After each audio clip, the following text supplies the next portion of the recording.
Good evening. Evening. Yay, it's Friday. Friday night. Hi, There you Candy. go. Hi. Hi. How are you? Gorgeous, gorgeous. Welcome. Thank you for joining us from your car. Beautiful. Yes. So, who did the homework? I did. You did? What was Did you the do homework? it was act of kindness or situational support? Nope. Well, No? yeah, I don't know. Okay. Would Whaley be so kind to share about your homework? Okay, so one kindness actually I did was towards my mother-in-law. I think because you have this homework, so this is awareness for me, right? Like I made a commitment of going to do the homework, so that awareness just make me think, who could I do it for? So I did one with my mother-in-law. She is all by herself in Shanghai. She lives in a actually kind of like a half hospital, half apartment. So she felt a little bit lonely. So we have been like what do you call this? WeChat. So we have been using WeChat to see her every single week. But I wrote her a very, very, very long kind of like letter to capture her life. I mean, how her beautiful life is. She wrote back like she's really touched about how it broadened her so much, for her day.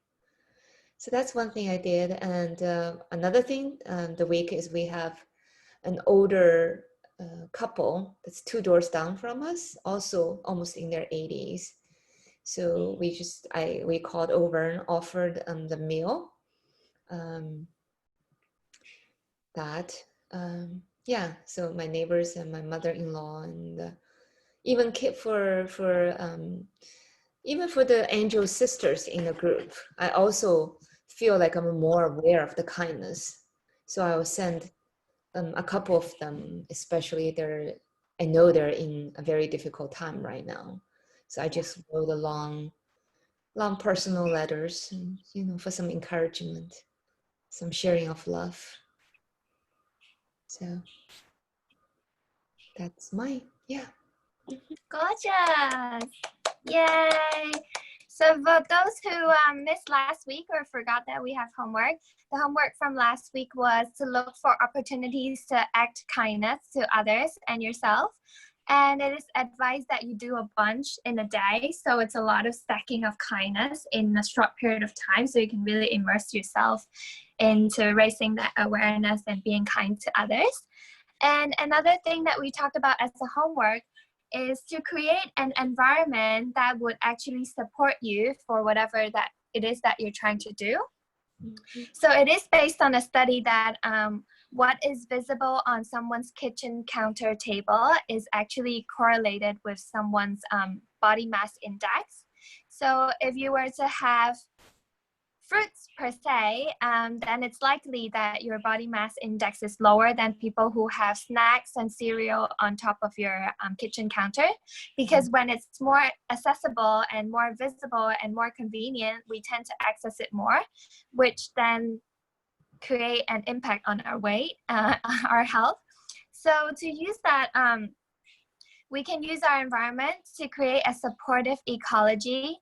Let's say if something that you want to do is you want to exercise daily, then you probably want to have your yoga mat, yoga block, or whatever you use for your exercising. You want to have it very visible. You want to have it in your face all the time. So every time you walk by, you're like, oh yes, I need to exercise. Oh yes, I need to drink more water. So it's to create an environment that is supportive of whatever it is that you're trying to achieve as a goal, was part of the homework. Okay. So, and for those who missed last week and did the VIA character strength test, we talked about last week how we can utilize it is to look at the top 3 or 5, which is character strength that you really identify with, and you can look for opportunities to exercise them. So basically when you're stressed, you deliberately look for ways to exercise your character strength, because those are the things that you're very good at. And those are the things who are gonna get you out of a stressful state. So to look for opportunities in your workspace, at home, to exercise those character strengths. And we are actually going to talk more about that. So today we're going to start by calling what differentiate a job from a calling. So some people describe their mission or job as a calling. Some people just call it a job. So I'm going to my job. So what is the difference between the two, do you think? So in my opinion, a job is something where you definitely get a paycheck no matter what. You feel obligated. It's probably something you don't enjoy. You feel like you have to do it to pay your bills. And a calling is something that you can't wait to wake up in the morning to start. You're excited, you're passionate. There's a lot of inner fulfillment, there's enjoyment, and that would be a calling. And you may not necessarily get paid right away, but you're willing to stick with it because it makes you happy. Thank you. Any other hallucinations? Yes, Julie. We can't hear you. How's that? Is that better? Okay, yes, perfect. Yay. Starting to learn how to use my microphone, so this is kind of fun. I'm so glad that I can be here, Candy. I just wanted to say, usually I have a leadership meeting at this time, but it got canceled, so I'm really glad to be here. Job versus a calling. Tony Robbins says that you could be either pushed into the future, or you could pull things into your future. And I think being pushed into your future is sort of like, you're constantly pushing yourself to,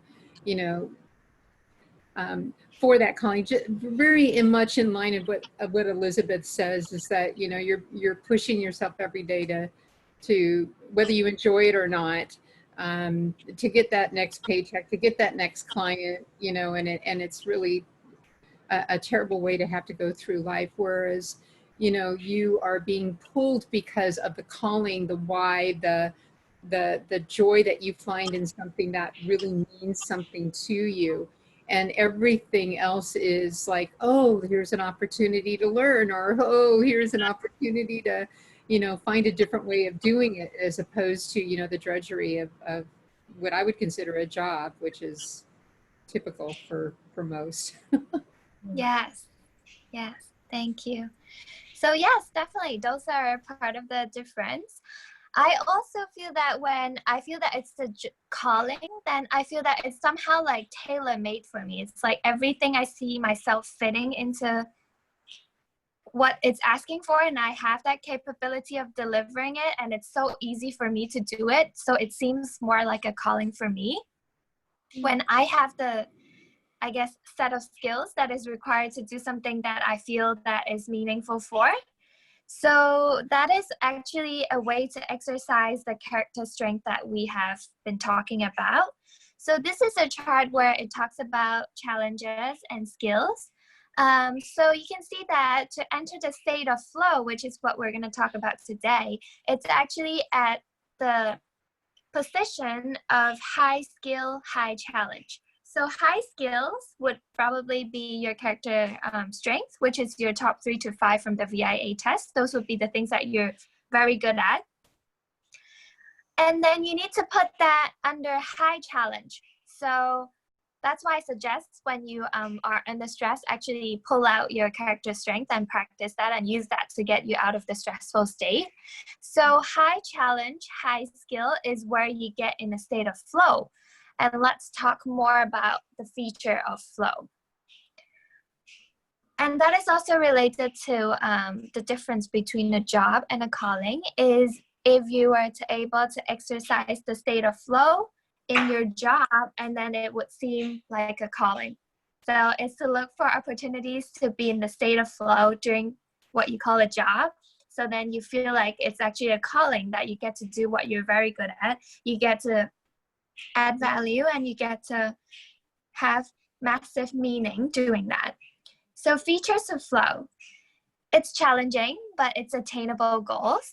Strong focus, concentration, rewarding, serenity, loss of self-consciousness, timelessness, loss of tracking of time passing, lack of awareness of physical needs. That means you forget to go to pee, or you forget to go eat. So imagine like a Tony Robbins webinar, you barely pee, you barely eat, you barely do anything, you barely sleep, you barely do anything. So that's in a state of flow that you don't need that stuff, because you're so focused on what's happening inside of the seminar. Lack of awareness, yep, and then awareness of physical needs, and then complete focus on the activity itself. So we want to be in flow as much as possible during a day. So the way to get in flow is, first, we can use high challenge, high skills, which means to exercise our character strength during high challenge, which is, in my words, stressful times. And to look for opportunities to exercise that. So instead of like you naturally thinking to exercise it, you deliberately and consciously bring it out to exercise it, to get yourself out of a stressful strength. So looking at your list of top character strengths, do you have any idea how you would utilize that? Looking at your list, like the top couple of ones, can you think of a scenario where you actually get to use that as a way to get you in flow, or as a way to get you out of stress?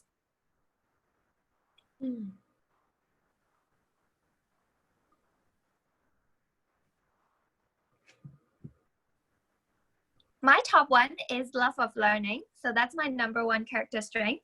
So every time I'm stuck, I will always look for a way to learn my way out of it. So I'll do research, I'll ask people, I'll ask role models, I will do everything I can learn about to get myself out, instead of immersing myself in that emotion of feeling stuck. So that's how I utilize it, using my character strengths.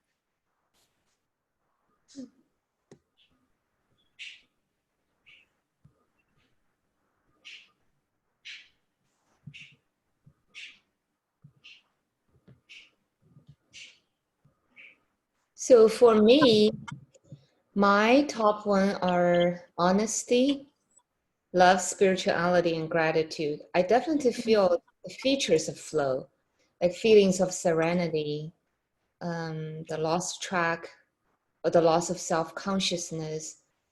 Maybe that's part of spirituality. I think that's a very strong foundation for me. Yeah.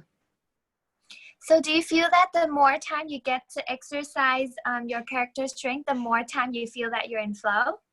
Oh, absolutely. Especially with meditation. I think that's a way for me to connect with my spirituality. And the more I actually get grounded and centered, the more I feel, or I actually experience all these features that you're describing. Beautiful. Mm-hmm. Thank you. Beautiful. So if there's like gratitude and on top of your list, and you're wondering how you want to exercise deliberately that strength, is to actually, like RPM, you schedule time for gratitude. So you don't just like have the idea of gratitude, but you actually craft out time to do gratitude. So that's also possible if that's something on your list.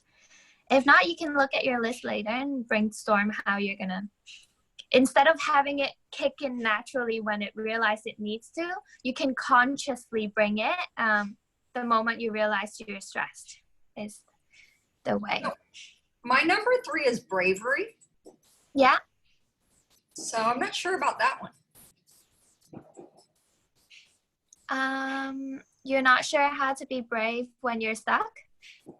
No. I mean, I think I am, but I'm not sure the flow aspect of it. Like I don't know when I'm brave, so it's not like you really know when you're being brave, right? You're just doing what you enjoy doing. I think it's for me, I think it's a choice that when things come along, you get to be courageous and brave, or you get to be not. For me, it does seems to be a choice to be brave or to be not so brave. Does it appear like that for you?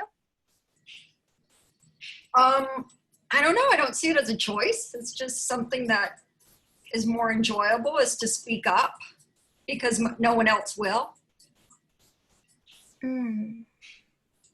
So are you saying, I'm just trying to get some clarification.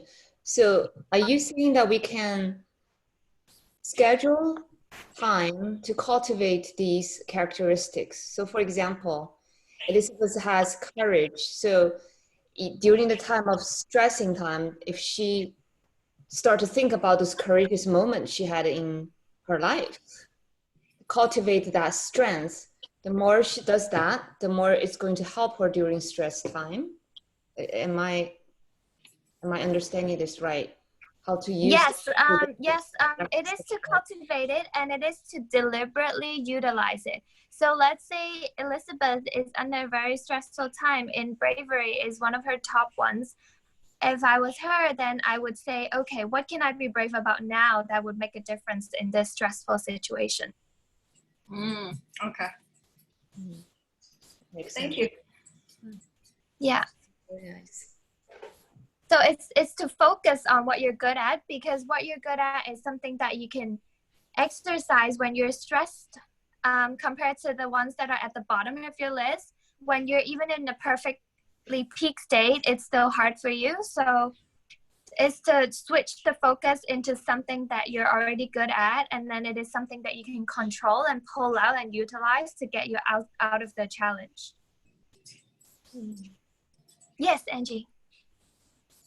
So I did take the test, and I have my top 5, but I guess you know putting a label on it I can see these traits, but it is it is hard to see how to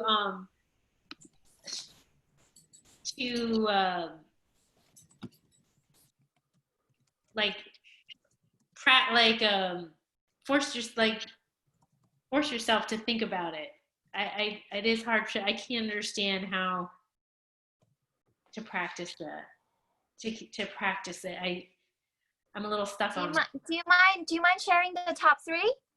Top 3: honesty, fairness, and prudence. Okay. So it does sound like likely that when a challenge is happening, you feel that somebody might not be honest, or somebody is not fair, and that's why you feel challenged, because it's against your core value. Is it true? Yes. Okay. So it is my hallucination that when that event or that person create that disturbance in you, then you have the awareness that they have a different model of the world. Because the thing with character strength is, number one, if I have that and you don't have that, we might have a clash of two models of the world. Like, I value honesty, and you and Whaley value honesty, but for me it might be like number 25 of my list. Like, that's like the last thing I think about, and you'll be like, oh my god, what's wrong with her? Like, she's not valuing honesty, which is apparently the most important thing in the world. So that's one thing to be aware of. And then also, if it's something that you don't have, we tend to also compare with the reference point. So let's say somebody else number 1 is creativity, but you don't have that. You're like, have it up in 25. So I think one thing you can do is to be aware that something is disturbing or challenging. It's because it doesn't fit in with your core values or your character strength, because you're so used to going to that. Like, if something happens, okay, honesty, okay, fairness. And then the other thing is maybe just get that outside of your head, knowing that it's a different model of the world that you're clashing with. And then just find fairness and find like a point where you can exercise honesty. You can't control someone else to exercise honesty, but you can. Maybe you just step up and say, okay, I don't think this and this is fair. Is there something we can do about that? Okay. I see now, like if I'm more just aware of it, because may have been doing these, these are just automatic, right? Yeah. But awareness and maybe even realizing the differences between me and somebody else would help. That's exactly. a good way to start. Yes. Okay, thank you. Yes. Thank you for your question. So here's a quote. The best moments in our lives are not the passive, receptive, relaxing times, which we might hallucinate that we want that, but it's not. The best moments usually occur if a person's body or mind is stretched to its limit in a voluntary effort to accomplish something difficult and worthwhile. So this quote talks about stretching our limits. So in a voluntary effort. So what I'm encouraging everyone to do is to, cultivate that voluntarily, deliberately, consciously before it needs to be kicked in, which is not voluntary anymore. Yeah. Awesome. So this is a really good quote. Pretty good quote. Yeah. Another thing, money versus time affluence. So most people exchange their time for money and then exchange their money with time. So it's a constant trade that we're doing. So majority of the world, I think, values money over time affluence. For us, we might be different because we do need a lot of time to get on these calls to grow ourselves and contribute our piece. So what is time affluence? Time affluence is the feeling that we have enough time to do what we really want. So this is when Tony Robbins comes in handy with the RPM. I think everyone's familiar somewhat with the RPM. So do you feel that you currently have time affluence in your life? That you get to make time for what you want to do? Yes? No? Yes? No? Sort of working on it? Yeah, to the expense of not making money, but yes, or earning, yes. But I value time more than money, so it's perfect. Yes. Yes, Julie.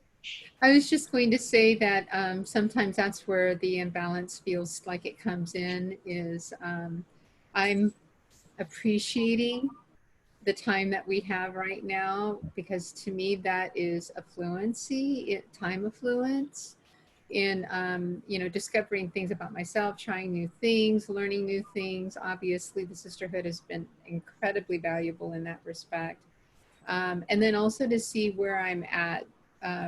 So to me that is having an abundance of time, and I have determined that I would like to see more of that for myself, and not spend until quite late sometimes working on whatever it is that I'm working on, perhaps with a client. Not that I don't want to give them good service, but realizing that my time is valuable as well for myself, for those things that are important to me.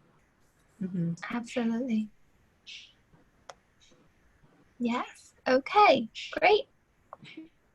So next we're going to talk about fixed mindset and growth mindset. I'm sure some of us have heard of that already. So basically we want to move, I think everybody has a mix of both, fixed mindset and growth mindset, and we want to move as much as possible to growth mindset. So fixed mindset is the belief that basic qualities like intelligence, talent are fixed traits. So there's nothing we can do about that. It's all fixed. Like, that's how I'm born. Baby, I'm born this way. So growth mindset, on the other hand, is the belief that intelligence can be trained. The most basic abilities can be developed through dedication and hard work. I believe most people on this call are in growth mindset, because otherwise we wouldn't be on this call. You would be like, oh, it's fixed. My happiness level is fixed. There's nothing I can do about that. So we're just going to leave it that way. So But there are definitely areas in your life where you're like more in a fixed mindset. It could be like your relationship. It could be your work or mission. It could be your health or diet. It could be your finances. So I would encourage to find that area that you're most, you spend most of your time in fixed mindset, and then brainstorm a way to bring it into a growth mindset. Is there something you can do to train your intelligence on finances? Is there basic abilities in your weight loss plan that you can be developed through dedication and hard work? And are you putting in those hard work? Is that the reason why it's not working, is because you have not put in the dedication and hard work yet? Will you page up to the fixed mindset definition? Sorry, say that again. Will you page up to the fixed mindset, the description? Yes, of course. Thank you. Yes. Great. So any feedback on fixed mindset and growth mindset? Mm-hmm. Very cool. There's one thing I'm dying to share, so I'm gonna go fast. Okay, this is another list. So what do you focus on if you're on different things? Do you focus on the outcome, or do you focus on the learning itself? Do you focus on the performance, or do you focus on how does it come from? So do you focus on the effort, or do you focus on deficiency? So things like that. So it's basically a different focus. So the thing I really want to talk about today is 4 styles of conversation that you might have every day. So there are actually 4 types of conversation. Conversation killer is people who kill conversation. So let's say you're very excited, you bring a good news, and then that person is just really like not attentive, not present, like not emotionally involved, and it's just kind of like, oh yeah, cool. What? Oh, okay, cool. Awesome. Yeah, sure. Yeah, can we talk later? Let me get back to you. So those are conversational killers. And then there's also conversation hijacker. So let's say, oh my God, Mom, I got in soccer team. And then she'd be like, oh, really? Did you know that at work I had this amazing thing happening? So she would just like totally hijack the conversation and be like, I have this amazing sisterhood that I want to tell you about. But like the kids just want to tell them about the soccer team. Yeah, it happens to every single one of us when we're not conscious. And then there's the joy thief. Basically just steal your joy. So it's like, I'm starting this amazing Athena Sisterhood Hong Kong branch. Oh my God, you guys, are you excited? And then Angie would be like, well, have you thought about this? I don't think you're quite ready for that part. Well, have you considered the number of people that's going to come? I'm not so sure you can get so many people to come. I mean, I don't know. You know, I don't know. So they'll point out all these crazy things like potential flaws, like problems, this and that, like get it, like they're trying to be helpful. They have a good intention. They want you to be aware of other problems that you might face, but that tends to be an example of joy thief in times of that. So the goal is, when I hear about this theory, I was like, oh my God, I've been doing the top 3 like more often than I would love to be doing. So the point is to become a joy multiplier. So again, let's review the top 3. So we know more details, so we don't get into it as easily. So conversation killer is people who pay very little attention. They're distracted, like they might be on their phone when you're trying to talk to them or doing something else. They're not fully engaged. They have understated support. They might be supportive, but not enough. They might also tell you that they need to do something and come back to you. So go away and come back style is what the conversation killer does. And then there's the conversation hijacker. The hijacker usually shine light on themselves. They want to share about their own personal experience, and they change the topic of the conversation. They have great intention. Every single one of them have great intention. It's just that when it becomes like a conversation, it's not really giving the moment to that person who's sharing the joy with you, which when you hijack their conversation or kill their conversation or steal their joy, then you're actually teaching them or training them to not share with you the next time, right? So then it's a downward spiral of a relationship and conversation. And then number 3, we have joy thief, is to point out all the problems, concerns, downside, and they have a negative focus. They have absolutely a great intention. They want you to make sure that you're not like head over toes on that. You want to think about it. You want to be thorough. So, and ended up it's what they call a joy thief. And the last one is the one that we want to go for, is joy multiplier. So Tony Robbins talked about relationship as a magnifier to multiply the emotions that we have. So if you're more happy in a relationship, you're a happy person, then in a relationship, you're more happy. If you're a growth mindset person, then in a relationship, you'll see every challenge as an opportunity to grow even more. So it's also similar to emotional home. So the relationship actually magnifies who you are already. So a joy multiplier, how can we become a joy multiplier? Is we ask questions to unpack the experience. So question directs focus, right? Where focus goes, energy flows. So we have to ask questions. So, oh my God, when did you find out that you get in the soccer team? How was the audition? Who's gonna be the coach? Who else made the team? Are you excited? Like on what day do you get to practice? So what can I do to help you to prepare for that? Do you need new soccer pants? Do you need shoes? What do you need? How can I support you? Can I come with you on the first practice? Would you be happy that we share this news with Uncle Johnny? So it's to ask a bunch of questions to help that person unpack the experience.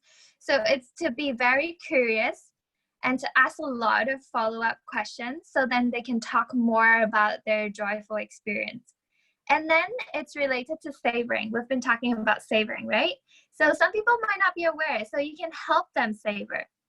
So how did you feel the moment you found out? Did you think that you were gonna make it? So when did you find out? Did you find out through a letter? Did you find out from a call? Like, how did you find out? So how was that moment? Like, you help them go back to that moment. You help them savor that moment. And then there's one of Elizabeth's favorite word. I noticed that she likes to talk, she likes to use the word lean in. So lean in, lean in, authenticity, lean in. So let's talk about ways that we realize we have been joy thief, hijacker, or killer in the past, and how we're going to move to joy multiplier in the future for the remaining few minutes we have. 5 minutes. Oh, no, 10 minutes. Yes, please. I know somebody who is these. Yeah. My mom does one of these. The joy thief. Just because, and I know it's not I know it's in good intentions, but she's always making sure, thought of everything, and what about this and what about that. So yes, I've experienced that. Yes. How about yourself? Do you realize you do some of these? Oh.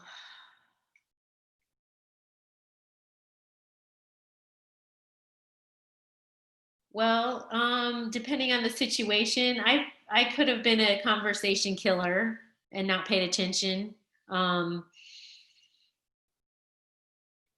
Sometimes if I don't like the person. Yes. Kind of in a bigger group of people, and I don't know them that well. So I know I've done that before. Yeah. Mm-hmm. So if you were to imagine a similar situation where you didn't like that person or were in a big group that you didn't really know well, how can you be a joy multiplier in those situations? I do like the idea of asking more questions and then and their story becomes more interesting. And I have done that before too. I just, yeah, I guess I need to think about, be more, I think being more deliberate about it. I've never seen this term, but yeah, being more deliberate about it would probably make a difference, being aware of doing that. Yes, beautiful. I've done that, but I don't think I was kind of aware of that, just out of pure curiosity. But I didn't think what actually that makes the other person, you know, feel good about talking about their experience. Yes. Mm-hmm. Yes, awareness is definitely a thing. Very important. Yeah, I never heard of these terms before. This is actually from a positive intelligence class in UPenn. It was made up by one of the professors that she made up these terms. I was like, wow, that makes so much sense. That's what, there's only sort of like 4 kinds of conversation that we can have. Either we kill it, we hijack it, or we steal the joy from the other person, or we bring out all the problems, have a negative focus, or we become a joy multiplier. So ever since those terms have been identified and I have more awareness of it, I feel that I'm more able to remind myself that I can be a joy multiplier. And I can make that decision to be a joy multiplier. Yes, Julie? Oh, we can't hear you. Got ahead. I turned down my mic. I thank you for that, because I see it happening even in my own family. And I too, like Angie, have made a conscious choice, and I didn't really associate it with the way that you laid it out here. Was beautiful. I can see where, to be a realist, you had the joy thief. And it's like, you know, you got to be careful, you know, and it's all under the guise of love, you know, and making sure that you don't make any mistakes. And it's like, oh my God, you know, I grew up Catholic, so, oh my gosh, you make a mistake, and that's like the end of the world. But now with the development that I see myself going through, and just seeing how much of a lower level, you know, vibration that is, I love joy. And my brother kids me, because I'm just like, really? Oh, that's so interesting. Well, you know, and I start asking questions, and my brother's totally the opposite. So he starts mimicking me, you know, to make fun of me. But I think I'm starting to see a slight crack in him. So, you know, it becomes a little bit of a, you know, contagion. You know, it's contagious to some point. Yeah. I love this. That's brilliant. That's brilliant. Yeah, this is when creativity can come in. If you ask, like, I know, like, most people are not like born a joy multiplier, because we all have these good intentions, which will lead us to the first 3. So I think if we were super creative and curious and ask a bunch of follow-up questions, like, other people see it, they'll be like, oh, what's up with that? Like, that's kind of cool. Like, I'm going to start like doing that too. So the mimicking actually really works when you want to change like family dynamics. Then, because you have all these like crazy creativity, it seems so cool that other people want to do it too. Yes.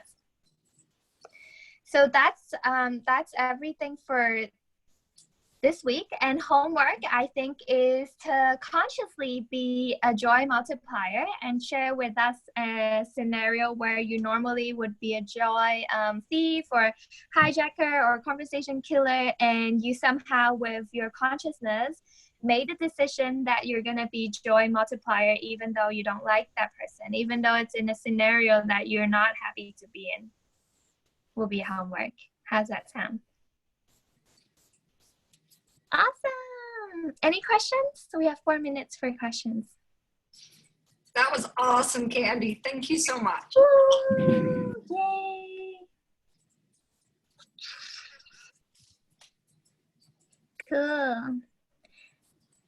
And I know that Goddess of Healing, she missed 2 sections, so she was confused about the test, but it's been answered.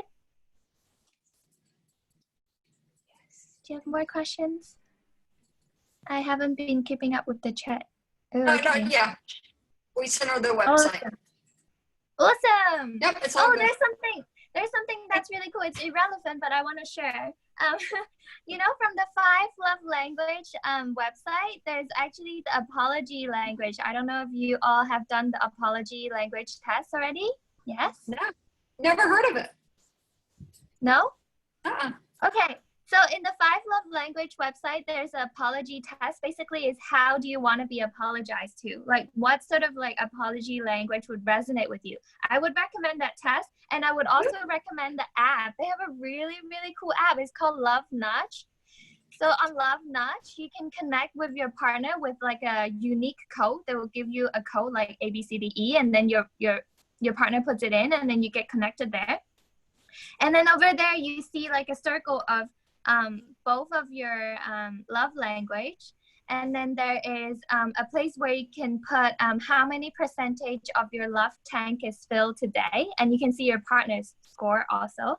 And you can make a goal to fulfill the other person's love tank based on their love language. So it would actually suggest you with a list of actions you can do for each of them. So physical touch, it will be like hold hands, make a secret handshake, put your hands on his knee when he's driving, things like that. There will be a long list that you can do. So you can pick something that you've never done before, and then you can set that as a goal, and your partner would be able to see that you've set that as a goal. And then it's just really cool. Just download, okay? Download. Love Nudge. I'll send a link later. It's really cool for us to practice the love language and be super aware of our partner's love language. So then we can connect on that app alone. And I've made a ritual being inspired by Sister Mind this week. I was inspired that I would do a Trinity with my boyfriend alone on that app. So every day we just brag about something that's like just the 2 of us. So it would just be like, I brag that I have this amazing boyfriend who does this and that for me. And then I'm grateful for his da da da da da. And then we do that on the app. So it's separate from our long like WhatsApp conversation that we have daily. So Love Nudge is a great application. We can not only practice our love language in a creative way, see how much we feel each other's love tank, but also have like some sort of like special ritual that we can fit in that's just there. So it's just like a cookie jar for love. Yay! And it is time. You have all these cool apps, all these websites, all these. Yes, please enjoy them. Yeah. Yes, and if you haven't checked the Elizabeth haven't done the apology language test, please do that too. It's just on the 5 love language website. Could you, Sue Lynn asked, and I was wondering too, the name of the app again for the love, you know, the suggestions that you were having, was it Love Nudge? Love Nudge. Nudge. Yeah, I'll send a link in the Angels group if that's cool. Oh, okay. Yeah. Yeah. Love Awesome. Nudge. Okay. NUDGE.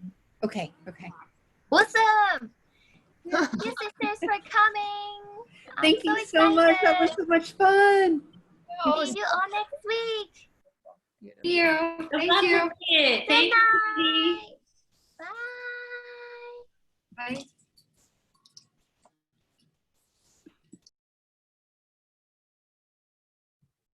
All right.